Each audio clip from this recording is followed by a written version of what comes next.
மதுரவாயலில் கல்லூரி மாணவியை காதலிக்குமாறு கட்டாயப்படுத்தி தொல்லை கொடுத்ததுடன் தகாத வார்த்தைகளில் பேசி தாக்குதல் நடத்திய நபரை போலீசார் கைது செய்தனர்.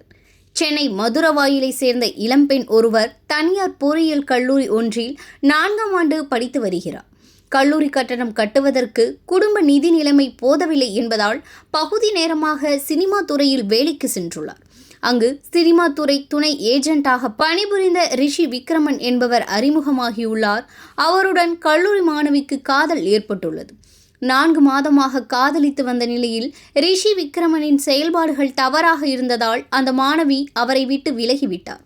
இதனால் ஆத்திரமடைந்த ரிஷி விக்ரமன் கடந்த அக்டோபர் மாதம் 25ஆம் தேதி மதுரவாயல் சர்வீஸ் சாலையில் நடந்து சென்று கொண்டிருந்த கல்லூரி மாணவியை வழிமறித்து தன்னை காதலிக்குமாறு வலியுறுத்தியுள்ளார். அதற்கு மாணவி மறுப்பு தெரிவிக்கவே அவரை தகாத வார்த்தைகளில் பேசி தாக்கியதுடன் அருகே கிடந்த செங்கலை எடுத்து அடிப்பது போல ஓங்கி கொலை மிரட்டல் விடுத்து சென்றுள்ளார்.